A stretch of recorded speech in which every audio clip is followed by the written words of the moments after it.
I just sold that house for $570,000, which is $80,000 more than other similar properties in the same neighborhood. And I did that by making $27,000 worth of smart improvements that we're going to go into in this video so you can see exactly what it takes to sell your house and get more money. And the homeowner came out of pocket nothing. So the homeowner paid $0. I fronted that money and was reimbursed at closing. And this allowed the homeowner to put over $50,000 of extra profit in their pocket. So let's head inside and see what improvements we did. So like in this house, you can see that there's feces all over the carpet. You know, it's nowhere near being ready to put on the market. There's lots of DIY projects where they've started to paint things, didn't finish, coat racks up on the ceiling up high, a lot of things that aren't so great. So here's what the same room looked like after we repainted it, refinished the hardwood floors, changed out the carpet, changed out some light fixtures. You can see a big difference. So here's the kitchen before. So it had been remodeled about a year beforehand, but there's a lot of wear and tear on it. You can't tell that good from this video, but there's a lot of nicks and dings in it. Now here's the kitchen afterwards. We've touched all the cabinets. We've regrouted the tile in the backsplash. We refinished the hardwood floors and made it really pop again. Same appliances, brand new light fixture, just really cheap improvements that make this not feel like such a lived-in home, right? And this is how you really push the price for a property to the top of the market. Head on over to see the old light fixtures everywhere. Let's head over to the bathroom. This is how it looked before we touched anything. The bathrooms, just bad paint colors, a lot of wear and tear on things. And it's not like we had to spend crazy amounts of money or anything. But here, let's look at that same area. Now you can see the brand new light fixtures. Now that we've finished, we've repainted the walls. As we head over into the bathroom space, the refinished hardwood floors, along with newly painted walls and nice fixtures, make it look like a really great space. Let's head upstairs. So this is what upstairs looked like before we touched anything. You can see that the carpet's trashed. We actually started painting already, and this room was repainted, so I didn't quite get a before video. And the other thing we did was refinish the tub and tile here in this bathroom before I got the video. But you can see the old linoleum floors with the burns in them. Just a lot of things that make it look really lived in. So here we're about to see the same space after we've repainted all the walls, replaced the carpet, put new flooring in the bathroom to get rid of that old linoleum, and replaced the fan and really made it pop. All right, so here's the master bathroom. So here's the master bedroom, completely redone, new light fixture. We haven't replaced the cabinets or anything. We just painted the walls. We put new floor in the bathroom. Now you can see the tile's been refinished. We got a new shower faucet up, and it just makes a world of difference. Just new paint, a fresh new feel to things really helps. All right, let's take a look at the other couple bedrooms. Before we did a remodel, look, this bedroom is teal. There's some burn marks on it. In the bathroom here, it's got the bad looking linoleum, old light fixtures, and you can see the tub's kind of covered because we just refinished it. So let's see what it looks like when we're done. Here's that same bedroom with newly painted walls. See, now it looks more like a showroom, less like a DIY paint job that didn't match the rest of the house. Here's the bathroom with that new floor. We left the cabinets and countertops, just refinished the tiles, just a fancy paint that goes over tub and tile, and put a new light fixture up above that mirror. And that's it, right? That's all it takes to just really take a house and improve the value by over 80 grand. So here's the last bedroom before we came in and did anything. And here's that same bedroom when we're done. Just new fan, painted the walls, new carpet, whole new space.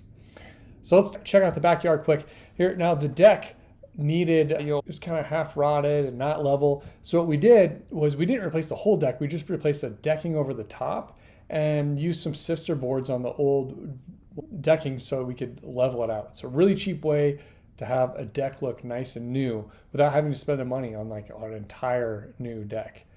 Now here's the same deck from the other angle. You can see the joists are old. We repainted those too before we put it on the market. So we just took some wear and tear off. Now the last thing to look at is the basement. It was unfinished before, and here is what it looks like when we're all done. All we did was put new carpet down the steps. We left the basement unfinished because the comps in this area showed that we didn't need to do that to maximize the value. We still got that higher $670,000 price points without finishing the basement even. Here you see in this room, we just put a new light fixture and that's it. I want to go down the street and show you another house in the same neighborhood that's been on the market now since June, so over 4 months, and they made the wrong improvements. I've done this over 200 times over the last decade, so I have a lot of experience improving houses and selling them and getting the most cash. This is the house I was just telling you about that's for sale, just a couple houses down, and they're on for $564, similar size, similar layout, and I think they have a lot further to go. We'll look at it in this video. So it's on the market at $564. Again, ours already sold at $570, so for more than this house. And they did put work into it, right? They just did the wrong things. So I'm going to show you what this is so you can avoid those mistakes. I've done this for over a decade and over 200 houses and know what works and what doesn't. So I'm going to point out, let's get inside and I'll point out what went wrong here. This is too taste specific. You want to look more like a model home. This is virtual staging, so that stuff's not actually in the house. That's what it really looks like when you walk in. And the problem here is the wall color is too gray. It's not warm enough and it clashes with orange colors. So the skylights, the wood around here has orange to it, and same with the mantle above the fireplace, and it clashes with this wall color. This is too cold. It's not warm enough. Same thing with the railing. So they should have picked a different wall color or painted these things white so they'd pop against it. And a different wall color would have been the right option. Soji white from Sherwin-Williams is a great option. It's a white that has more of kind of a tan feel to it. This flooring, I don't hate it. It could have worked. If the house already had that floor in it, I would roll with it. But if I was putting new in, I definitely wouldn't pick this. I'd pick something with a little less brown and a little more beige to it.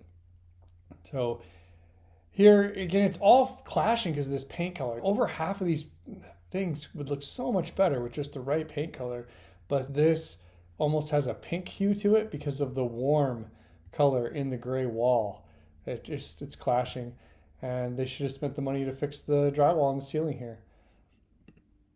Dated light fixture, that's super cheap, easy fix. You always want to do that. Here, they didn't paint the doors to the closet. You got to paint those. Like, you can't just leave them like that.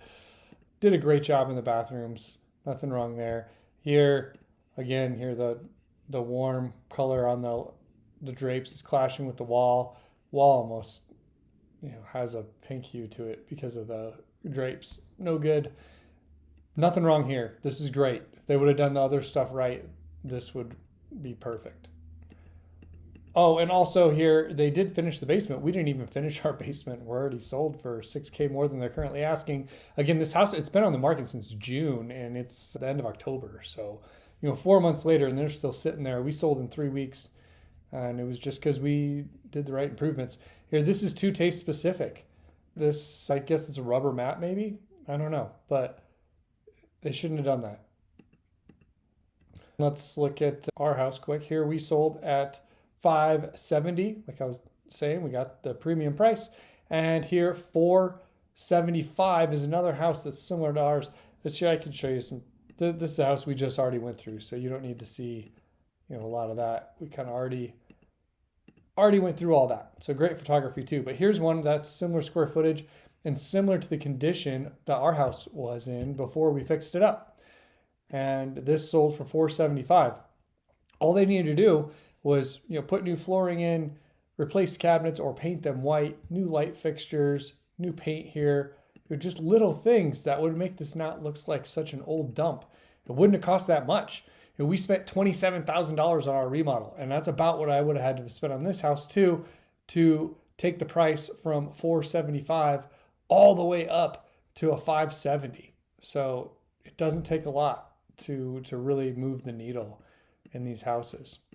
So if you would like me to renovate your house with my money, again, the homeowners of the house we just went over, they didn't put a dime into it. It was all my money. So I use my money and my crews to renovate your house and then sell it for you at a top of the market price and let you pocket the difference. So in this case, I'm estimating that our sales price went up from somewhere around $490 to $570. The house we looked at 475 kind of had a worse floor plan. It's a little smaller, 300 square feet less. So to be fair, I think we would have got about $490 doing nothing. Instead, we got $570. So we added 80 grand to the sales price. And in exchange for that, the homeowner only had to reimburse me $27,000 for that renovation at closing. So they put an extra $53,000 in their pocket by selling with me instead of a typical real estate agent. So if you have a house to sell anywhere in the Denver area and you want to get premium pricing for it, just give me a call. Call me on my personal cell phone. The number is 720-252-6888. That's 720-252-6888. And I encourage you to go look at the testimonials on my website. My website is denverpropertyflip.com. Click on that testimonials tab and just keep scrolling. There's tons of testimonial videos from past clients. Been doing this for over a decade, have a lot of experience with it, and I'd love to help you sell your house next. Thanks for watching.